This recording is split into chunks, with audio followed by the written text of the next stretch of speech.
Welcome to the Great Detectives of Old Time Radio from Boise, Idaho. This is your host, Adam Graham, bringing you this week's episode of Pat Novak for Hire. Got any comments? Send them my way, box13 at greatdetectives.net. Please become part of our Facebook group, facebook.greatdetectives.net. We got a comment here. I'll go ahead. An email, actually, comes to us from Lawrence, who has emailed the show before. He asked, Hi, Adam, I've tried to locate the Great Detectives podcast on Podcast Alley, and I cannot find it to vote for it. I can locate the Dragnet podcast for you, and I can vote for that, but I really like the Great Detectives and would like to vote for it. In answer to the question, we basically set up a redirect, because just going through and doing the search function, it's impossible to find on Podcast Alley. At least by any way I can think of. You can go to Google, put Great Detectives of Old Time Radio in, and then Podcast Alley, but it's just easier to go to podcastalley.greatdetectives.net. So that's what I encourage people to do so they can go ahead and vote for the program. Speaking of Podcast Alley, I got a comment here off Podcast Alley. I've been a subscriber of Adam Graham's Dragnet podcast for quite a while, and I was thrilled to find he has another one featuring a different detective series each weeknight. What a great find. Mr. Graham is quite entertaining with his commentaries, and he's providing a great service to all the fans of great detective mysteries, especially me. Well, thanks so much for the comments, and I, again, encourage people to cast them, but we're going to go ahead and get into today's program. This episode of Pat Novak for Hire is Wendy Morris, and I'll go ahead and caution you, this is a little bit more violent than any of the other episodes we've had, so listener discretion is advised. But without any further ado, let's get into Wendy Morris.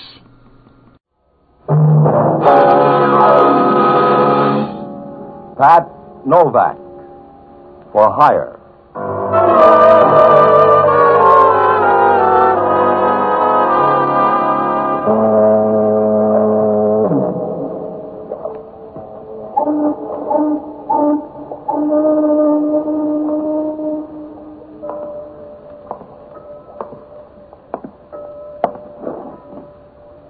Sure. I'm Pat Novak for Hire.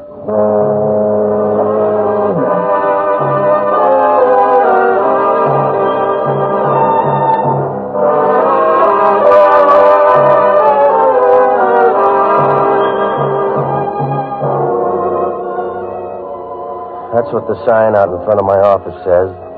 Pat Novak for Hire. It's up there in block letters, but down on the waterfront in San Francisco, good printing doesn't mean a thing. You get that on the death certificate. If you're trying to make a living down here, you're not going to have any standing in the community except in a police lineup. I rent boats and do anything else that goes with a weak will and a strong stomach. It's not all bad. Once in a while, something happens that makes you feel good for a moment. Like remembering somebody you kissed a long time ago. But most of the time, you buy your beer the hard way. It works out all right because most people learn to fall in love with a dollar bill and forget about trouble. And everything sounds all right, but sometimes it isn't. Like saying Happy New Year to a lifer. I found that out Wednesday night. I was sitting in the office with a sports page reading about those big tears that Washington senators were shedding when I saw Crockett Odom for the first time.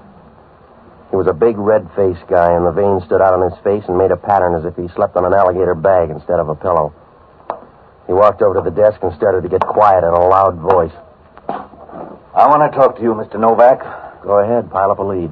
My name's Odom. You've heard of Crockett Odom. I don't get around. Tell me about it. I'm a lawyer, and I want you to watch a client for me. Her name is Wendy Morris. Is she hard to watch? You can get bloodshot eyes just looking at her. She drinks a little. What's a little? How should I answer that? Any way you like. A pint, a quart. What's a little, Odom? Is she a dipso? We'll leave it there. She can make a quart of gin disappear while anybody else is looking for the corkscrew. Mm-hmm. What am I supposed to do, hide the bottles? Mr. Novak, a full-grown octopus couldn't do that. I'm afraid this is more serious. It involves her husband. Let her take a drink and lose him. It'll save you money. It involves her husband or somebody who's supposed to be her husband. Oh, she got a bad memory? She's a very wealthy girl, Mr. Novak. 5 years ago, she married a man by the name of Stanley Morris. Immediately after, he went into uniform. You make it sound selfish. He's been gone ever since until a month ago. Spent most of that time overseas. The rest in a government hospital. Yeah? Now that he's back, something very peculiar has happened. I don't think the man is her husband. Well, that's a hard part to play. Has she got any theories? I think she suspects, too. I don't know why I feel that way. He seems to have picked up where he left off. He knows everything about her. Seems normal, but I'm sure the man is an imposter. Look, Odom, find a corner and patch up that story. You can't get that nearsighted on 5 years' booze. You don't understand, Mr. Novak. He was seriously injured. That makes identification hard. You think Stanley Morris is dead? I think he died somewhere along the line. This man took his place. That's a lot of trouble just to share a board and room with a boozer. Not if you can share it with someone else on her money. That's why I want you to watch her, particularly tonight. Why tonight? Is Stanley full of temper? It's been leading up to this. He wants her to go to a gambling club. And I know he's too friendly with the owner of the club. I want you to go along as a friend. Now, look, mister, I wouldn't go as her friend to a masquerade ball. If you're making a deal, make it out in the open. Do it your own way, Novak. It's $300. Earn it any way you can. Yeah. Where's the club? She'll take you. Just pick her up at this address. Mm-hmm. Does she know about it? She'll understand you. In fact, that's the only risk you run. Hmm? I told you she drinks most of the time. But when she doesn't, you're the type she gobbles up. Yeah, I'll bring some cheese instead. That won't do any good. It's not the flavor she likes, Mr. Novak. It's the crunch. Good night.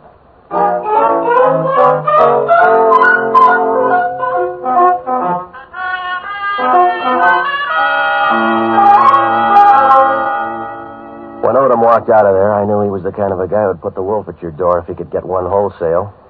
On the way up the pier, he stopped and looked out at the bay as if he intended to do away with it before morning. And then he turned and disappeared around the corner.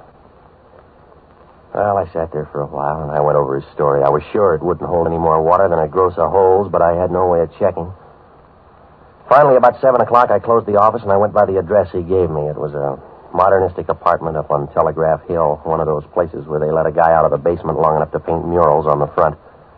This one had a guy waving a blonde wig in front of a tired old monk named Faust. Wendy Morris' apartment was up on the second floor, and when I rang the buzzer, she opened the door with a nice, easy motion, like a cat getting ready to eat its young. I could see right away what Odom was talking about. If you ever build a house, you'd want somebody like her in the blueprints. She leaned against the doorway, and she was wearing a crepe evening gown that was supposed to let you know that nature had given her a square deal. She didn't say anything at first. She just kept fingering a glass and looking at you as if you knew she was full of gin and comfort. It makes a nice rattle. Are you Mr. Novak? Yeah, I rattle, too. Invite me in. I'll bet you do. Come in. Yeah. So you're paid to like me. Will a drink help, Mr. Novak? Yeah. Sit down. I'll get some soda. No, this'll do. What did Crockett tell you? He said you got thirsty. Did he mention men? Crockett thinks they're related. His sole concession to the medical profession. He mentioned your husband. Where is he? I thought that was the problem. Sounds phony. There must be a way to spot old husbands. How? I wouldn't know. Do you think Stanley Morris is dead? I don't know, Mr. Novak. Do you care either way? As long as I'm safe, no. Stanley was no bargain. Why'd you marry him? I don't know. I suppose I confused a hangover with love. Well, he sounds exciting. About as lively as a dish rag in a steam bath. It doesn't make any difference now, Mr. Novak. I'm frightened. You've got to help me. You're in for $300, that's all. Where is this gambling joint? Out on Gary Boulevard. It's called the Mother Lode. The sense of humor belongs to Frankie Fannin. Is he funny enough to deal with Stanley? I don't know. Stanley's been out there every night for 2 weeks. Now he's forcing me to go. There must be a reason. There must be a reason for what? Don't tempt me, Stanley. This is Mr. Novak, my husband. I never heard of you, Novak. You got me worried. He's a friend of mine. What does he do, drive a beer truck? My husband is being subtle, Mr. Novak. He's going with us, Stan. We don't know anybody well enough to take him with us. You don't have to feel burdened. I'll take him. Aren't you wearing out that leash? Now, look, mister, I'm here on a straight deal. Cash and carry, and your credit's through. From now on, that mouth of yours costs you dough. Go ahead and pout, Stan. You look better with your lip turned in. All right, if you like him, he goes. I'll have to make another reservation. Hand me the phone, Novak. Yeah. Here. Thanks.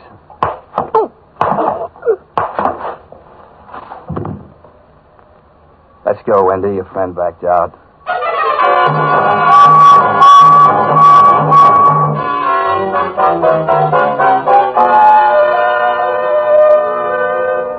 I hope they got a good price for my head, because when I started down, shoulder blades were the best I could do for height. I rolled over once, and then I stretched out on the floor as hard as a piece of chewing gum on the theater seat. I don't know how long I chased that woman in the bathing suit. Must have been about an hour when the phone began to ring. I tried to get up once or twice, but I couldn't get the boxcar off my chest, and the phone kept ringing like a piece of crystal in a hailstorm. I finally made a ladder out of my knees and got to the phone. Yeah. How's your head? It's a little right. What's on your mind? Something's gone wrong. I have to meet you. Not at these prices. I just got a message from Crockett Odom. I'm leaving now. I want you to meet me in room 314 of the Galbraith Hotel. Where is it? A third-rate trap on Powell Street.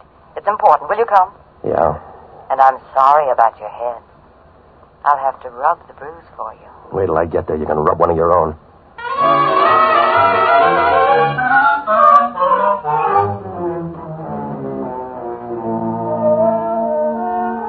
She was right about that hotel. In a good season, they couldn't have drawn trenchant mice. I got there about 9:45. I rode up to room 314. There was nobody there. So I sat down and started to wait. The floor was quiet, except down at the end of the hall, somebody was playing a phonograph record. The music was thin but loud, and I knew they were old records, way back when this bird Bix was a man instead of a memory. It stopped after a while, and I looked at my watch. It was after 10, so I left the hotel and I went out to the gambling joint. I toured the room, but I couldn't find Wendy or Stan. I got a guy at the window, and he remembered somebody like Wendy, so I asked about her. He just pointed over at Frankie Fannon's office and went on making change. I crossed over and knocked at the door. The guy that opened it had a face like 3 pounds of warm putty. It was moist and pink, and you got the idea they put the color in with a spray gun. And if his heart was made of the same stuff, they drained the oil out first. Yeah? My name's Novak. Who's arguing? I want to talk to you. Yeah? Where's Wendy Morris? I don't know. She was in here tonight. It's a jail term. I don't follow women home. Am I supposed to buy that? Look, Junior, I don't care whether you live or die. I haven't seen her. How about her husband? He owes me dough. What else? Ask his wife. He's an IOU to me. I don't know what you're doing here, but you better make your point fast. Now, look, Fannin, if you got a party, I don't want to blow out the candles, but I want some answers. Yeah? She got boosted in here tonight. Why? I brought her in for word games. I told her if her husband didn't square his fill, I'd work him into hamburger. Yeah? She offered to bring the buns. Now, that's all the talk you get, mister. Tip the girl on your way out. I need the money. Come in. Choose up and tell me which one's Novak. I am. What's on your mind? And the other guy's Lucky. I'm Craig from Homicide. Where's Hellman? He's got a mouth full of canary, Novak. That's right. I just left room 314 of the Galbraith Hotel. So did I. 2 of us made it then. The girl didn't. Novak, he's trying to tell you Wendy Morris is dead. How do you know she's dead? It's the only reason cops drool. You want to see her, Novak? No. She was better alive. Come on down anyway. Maybe I didn't try hard enough.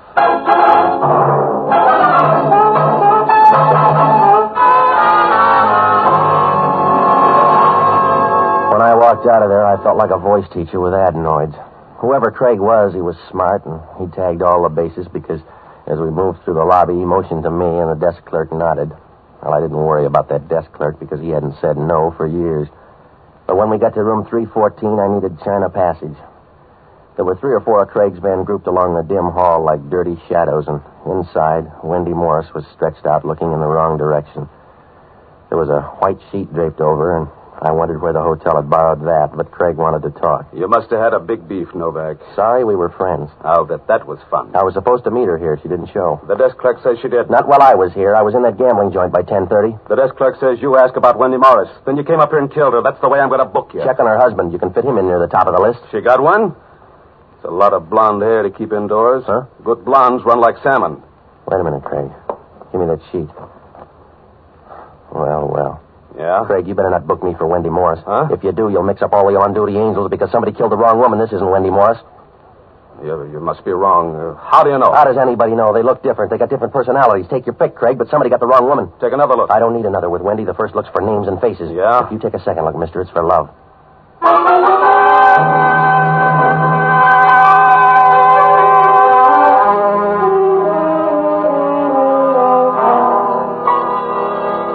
I guess Craig liked to pick his dead because when he found out the woman on the floor was somebody else, he started to shake a little and his mouth hung open like a broken screen door. I didn't blame him much. I tried to think back and piece it together, but it wouldn't work out. It almost made sense, like the broken phrases of an old conversation, but not enough of it came back, and, well, there was still something missing.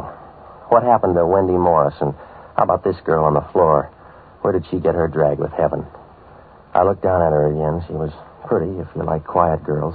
She had a vacant look in her eyes as if the brains had checked out without letting her know. And the color was starting to leave her face. The light was bad, and you had to look close to see her skin.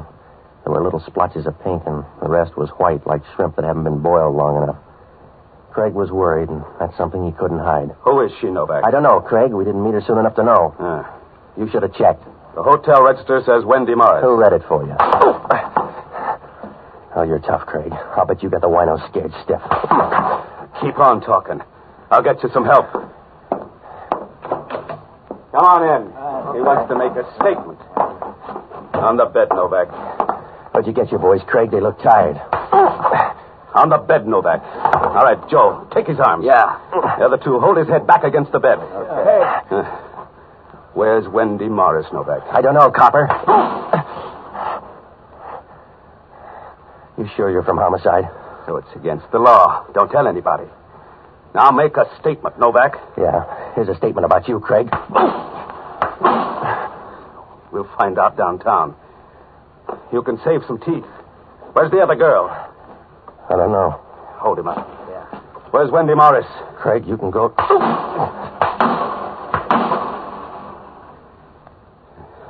Put his head against the bed. It's for exercise now, Craig. All right, he's not a season pass. We don't have to hang on to him.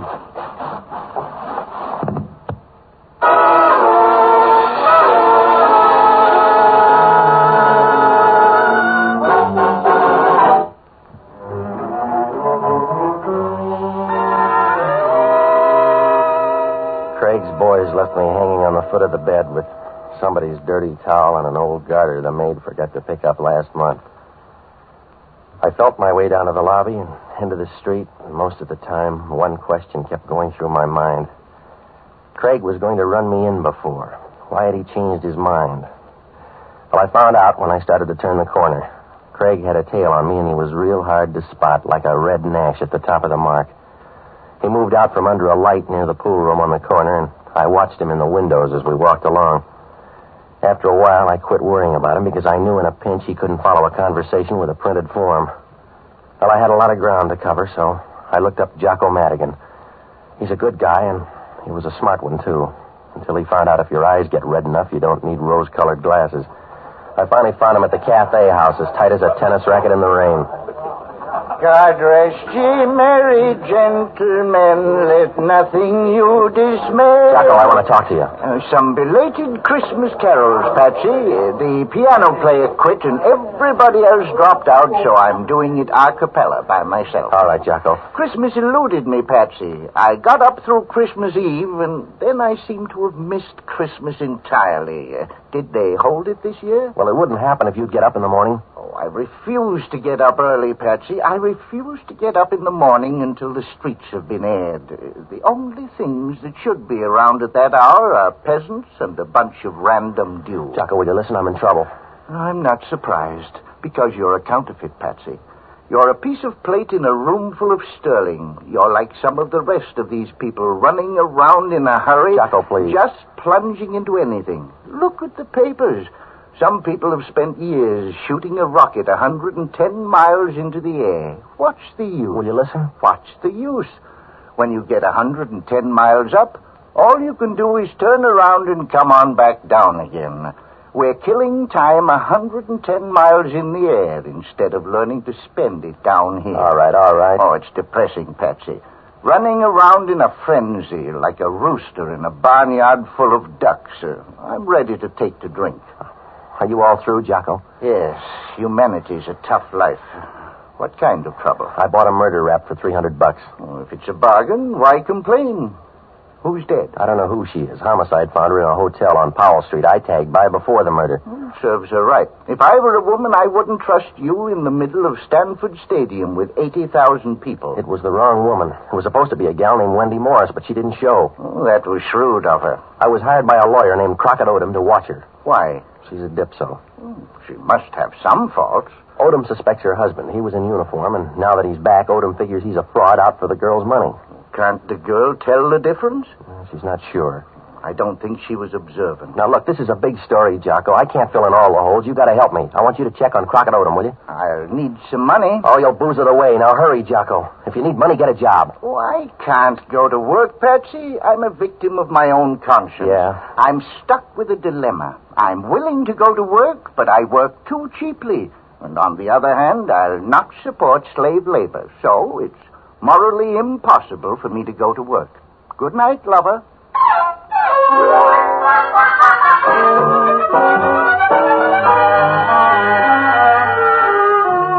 It was about 11:30 when I left Jocko, and the two beatings began to catch up with me.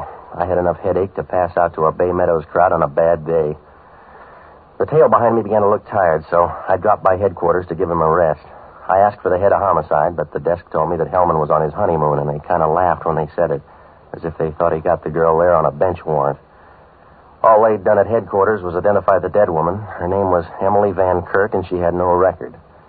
I dropped by the hotel, and the first break showed down there. The desk clerk knew about Emily Van Kirk. He'd mixed the rooms up, and he'd put Wendy in the wrong one. That meant that maybe she was at the hotel after all. It also meant that Emily was in the clear. She was just a girl on her way to Seattle, and she got a longer ride than she paid for. I called Wendy's, but I couldn't get an answer, so I dropped by my place to wait for Jocko. Stanley Morris was there, chewing his fingernails, and when I walked in, he was up to the wristwatch. Mr. Novak, where's my wife? You're hiding her. She's good enough to hide, but this isn't the night. Oh, where is she? She must have gone to you after that hotel. How do you know she was there? Did you drop by, too? Doesn't make any difference. Well, it makes a big difference to me. We're all out of phones. Now tell me about that hotel. Crockett Odom told me to come there. Why? I don't know. I was supposed to be there at 10:30. It was some kind of a crazy scheme. There's a dead girl mixed up in one. Sorry it wasn't Wendy. Odom tried to break up this marriage. I wish he had. You sound feeble, mister. You don't know her the way I do. She's a cold-blooded animal. The only cold-blooded animal that doesn't bear fur. You're building a case. I don't know what'd have her around. I suppose you would. She has a certain localized beauty you'd go for, but nobody else would have her. They'd find out what she is, a puff-adder with a good figure. Yeah. Wait a minute. Huh? We got company. Somebody's coming in the door. Watch it. There goes the light. All right, stand back.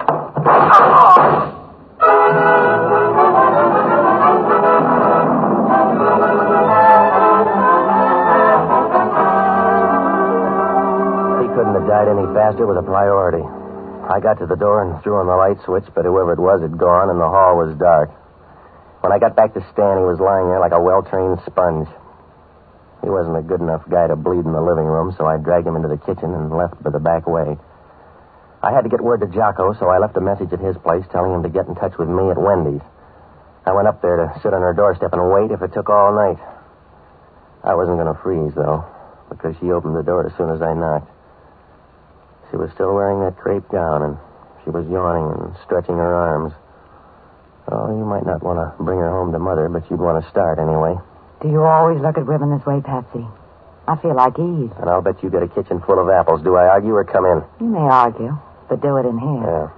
When'd you get back? Why? Somebody just killed Stan. If you're sure, the drinks are on me. He didn't like you either. We'd be even if he had anything to start with. Don't ever marry, Patsy. Now, look, lady, I'm nursing a murder rap, and I need some answers. Was Stan a phony? He's the same guy I married, if that's what you mean. You weren't sure 4 hours ago. I wanted an answer then. What kind? You're too far ahead, Patsy. Come to a trot and have a drink. Lady, has anybody ever told you about a slow burn? I got one now. I'll bet you have, darling. Oh, this room isn't big enough for games, baby. Give me a Patsy. Go find a guy with a bag of wild oats. Stop shadow boxing, Patsy. All right, baby. Patsy. That's what makes the poor so happy. They don't have phones. Yeah. Patsy, this is Jocko. What'd you find out? Crockett Odom is in love with Wendy Morris. Does it go both ways? Oh, a different rate of exchange. I got something else, too. Yeah? Her will is a big temptation. Go ahead. If she bows out, all the dough goes to her husband. Maybe the guy is a fraud. Oh, he's going to have it straightened out. What else? The funny part of the will. Uh-huh. If they're both dead, all the dough goes to Crockett Odom. You better see him in a hurry. Well, that doesn't make sense. If he killed her and got all that dough, it'd cost him that much to get another like her. Maybe not. Uh-huh. You haven't seen her, Jocko. He wouldn't pass that up. She's nice and speedy. Oh, I can explain that. When you're over 50, you don't mind the speed. It's the freewheeling you hate to think about.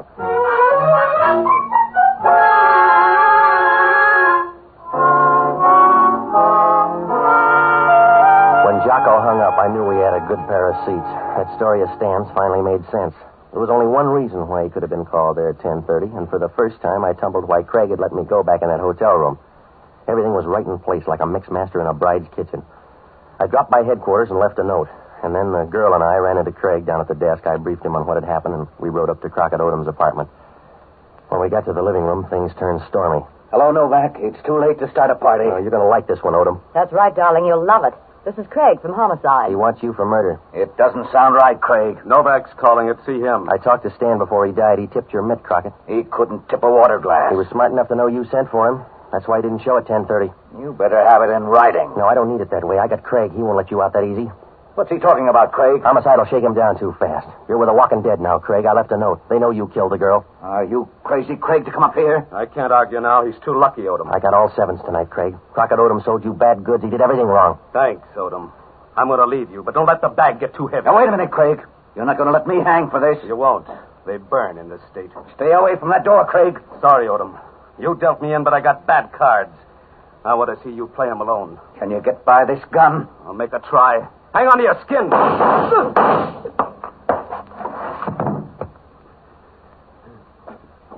Give me a hand, Novak. Yeah, anything to help you die. Here. How's Odom? He'll keep. Yeah. I'm sorry, Novak. What did I do wrong? Everything. But mostly when you let me go up in that hotel room. Yeah. I should have pinched you then. I'm a tender-hearted guy.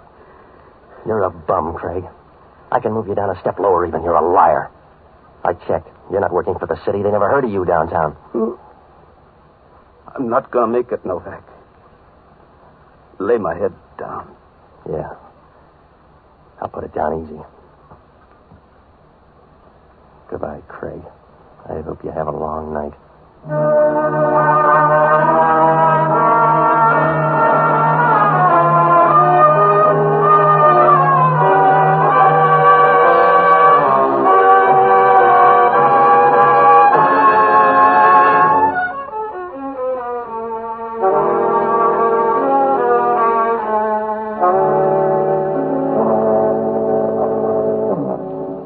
Craig made the morning he had to cheat. They patched up Odom and got most of the story out of him. Jocko was right. Odom got tired of chasing the girl and went after the money instead. He drummed up that phony story to plant a reason for a quarrel, and then he tried to pay it off in that hotel room. He offered a cut to Craig for the heavy-duty work. Wendy was supposed to show up at 10:15. Craig would kill her and wait. When Stan showed up at 10:30, Craig was supposed to stage a fight and kill him. That way, he'd be in the clear, and so would Odom. They'd say it was a husband and wife quarrel, and Craig had a phony shield to back him up. Craig dreamed up that story about being a cop. But the whole scheme went haywire when the desk clerk mixed up the rooms. Craig killed the wrong woman, and Stan got there late. That's why he got scared when it turned out to be somebody else, so he let me go. Odom was afraid that Stan had showed up and knew the story, so he had a ticket right away.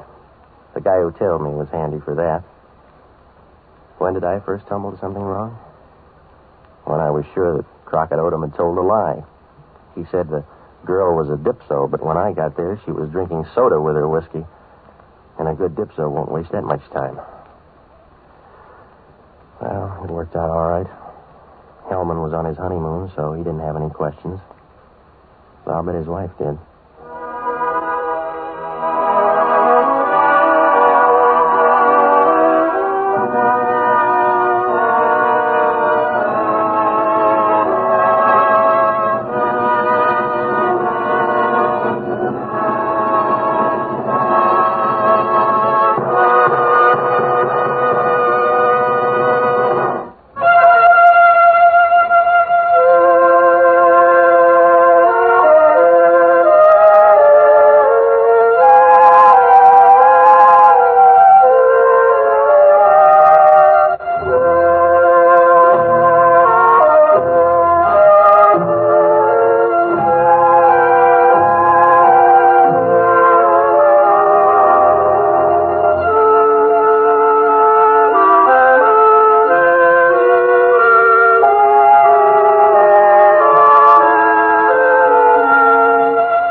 Novak for Hire was previously released by ABC, the American Broadcasting Company, for listeners in the United States, and rebroadcast for our men and women overseas. This is the United States Armed Forces Radio Service, the voice of information and education.